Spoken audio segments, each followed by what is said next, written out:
Hello students, let's begin lesson 11a, Estimation 2. Here we're going to cover section 3 of the previous notebook, Interval Estimation for Population Means, which we did not study in lesson 10. Or did we? Maybe we did. Back in section 1, we went through this example problem. Remember? We went through some confidence intervals and confidence bounds for the mean one-way commute distance of all commuting students. All commuting students, yes. We did the interval estimation for population means. Now, why are we doing this again? Well, that's because we went through just one type and there are more. And also, when do you use what? How about that criterion? There's still a lot to answer. Here's a summary of what we have been doing so far. From simple random sampling, if you have a large sample size, then we can use normal approximation. The key idea is the central limit theorem.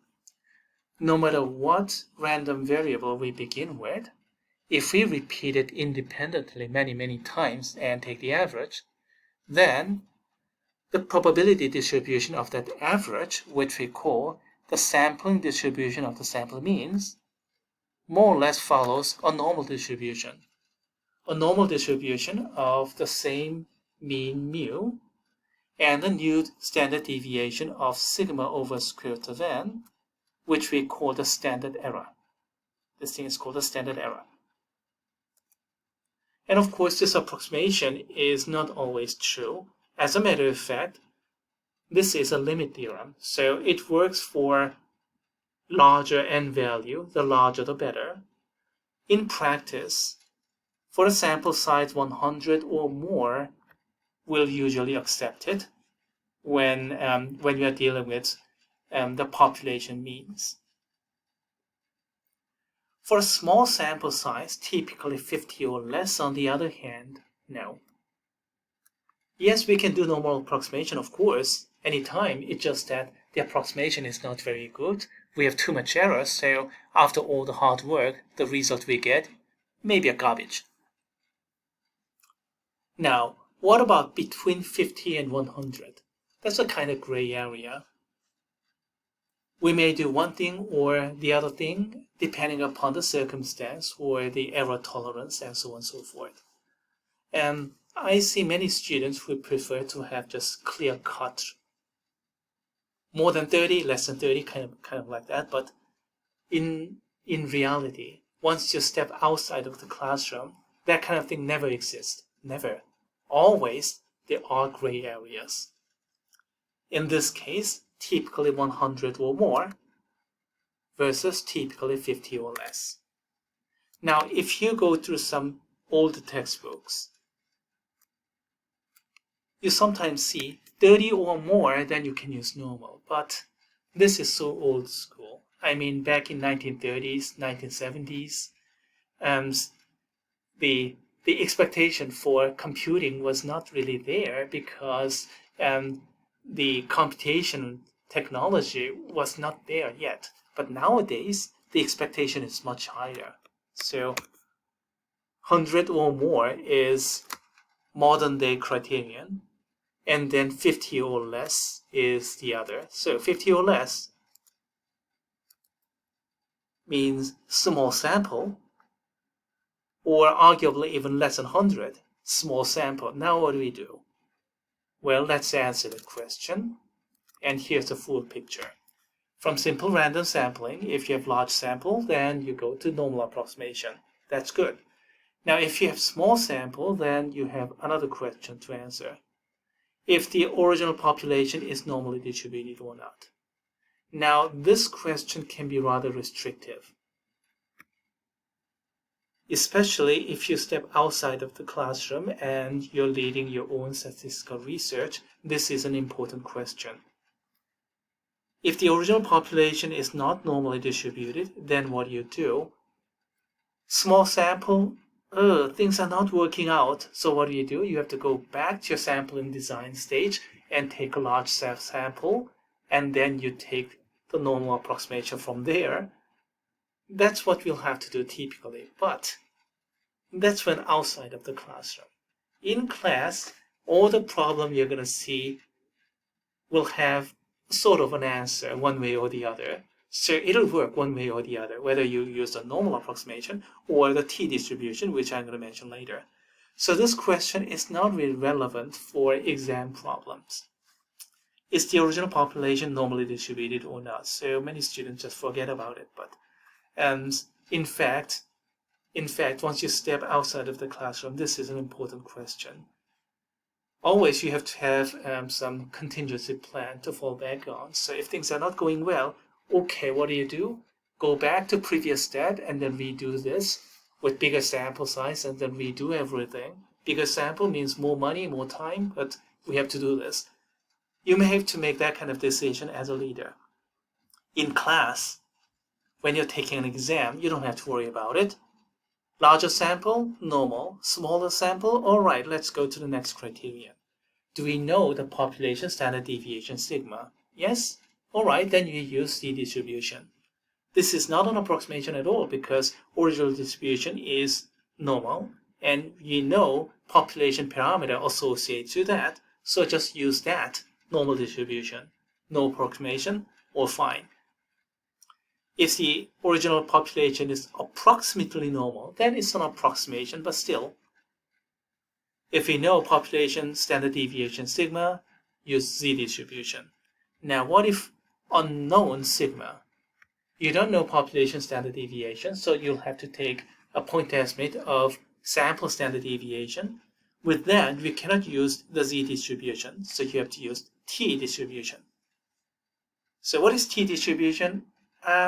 Please be patient. I'll talk about it and give you a picture shortly. In any case, that's where we are headed. Here's a summary. The t-distribution is used for small samples with unknown population standard deviation and when the original population is believed to be normal. Okay, all right. We went through the circumstances. Now let's solidify our understanding through an example problem here. Please stop the playback and read through. So, which continuous random variable do we have to use for each of these? A, well, exactly the same circumstance as in the previous example problem from section 1, except that I emphasize its population standard deviation with different color. So, we know the sigma value and large sample size. What do? Part B, large sample size. We don't know the population standard deviation sigma, but we know the sample standard deviation. What do? C, small sample size. We know the population standard deviation. And finally, assuming that the original distribution is normal. What do? Finally, part D, small sample size. We don't know sigma, but we know the sample standard deviation S. And finally, under the assumption that the original distribution is normal. What's the answer? Well, this one we use t-distribution. The other three we use the z-distribution or z-approximation. This one, by the way, is just using z-distribution, not really approximation. These two, by the way, are normal approximations. Okay, all right. So much for the decision-making example. And let's go to the details of the t-distribution. Here, in this picture, we have a visualization of the probability density function of the t-distribution. Here, the red dotted curve is the normal distribution, the z-curve. And the blue solid curve is a t-curve for the t-distribution. The t-distribution comes with something called the degree of freedom, and the degree of freedom is n-1, the sample size minus 1. And that is always the case as far as this course is concerned. Do you remember using the degree of freedom of n-1 when we do sample standard deviation computation way back in lesson 2? Well, same thing is going on. And we have n-1, and that has something to do with one-dimensional statistics. And if you have two-dimension bivariate, sometimes you get n-2, and that's as complicated as it can get, even in 3000 level. Even higher dimensional case we don't deal with there. And this is 1000 level, so no two-dimension either, just one dimension only. So n-1 is the worst we can get. So sample size -1. And here, the degree of freedom is 1, so sample size is 2. Now, let me increase the sample size, or equivalently, the degree of freedom. So increase to 2, 3, 4, 5, 6, 7, 8, 9, 10. Degree of freedom is 10, so sample size is 11. What do you see? As this nu increases, the blue curve merges into the z-curve. Indeed, if the degree of freedom is large enough, then you won't see any difference.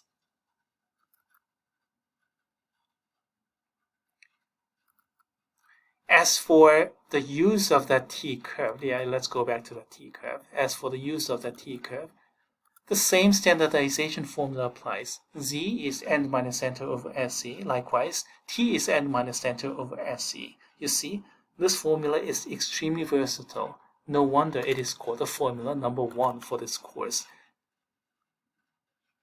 Now, let me show you a little bit more. Here's a visualization of a confidence interval. You're looking at a 95% confidence interval of a certain t-curve. It has degree of freedom of 4, so the sample size must be 5. And then the blue part is, the middle part, that has 95%. So you're looking at the confidence interval, 95% confidence interval here. Now, do you see a gray curve as a background, and then the dotted line there? That's the 95% confidence interval for the normal curve. For z-curve, I have smaller confidence interval, therefore smaller margin of error. For t-curve, I have larger confidence interval, consequently larger margin of error, even for the same 95%.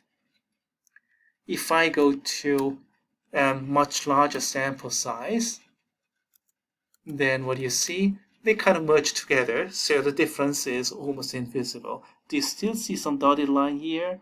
Hardly visible. Now, if you go over to something really small, like, just sample size of 3, then you'll see a lot of difference. Big difference. Let's go back to about 10. Some difference between curves here, but if you go to confidence interval, there's some gap. So another thing you can draw from here, the confidence interval from z-curve is smaller, so margin of error is smaller. So your interval estimation has smaller error, and therefore it is better if you can use the z-curve. But if you don't have enough information, then you can't use it. You have to settle with t-curve, which will have a little bit bigger margin of error, so it's not as good, but sometimes it'll have to do as a compromise. Here are visualization for upper and lower confidence bounds.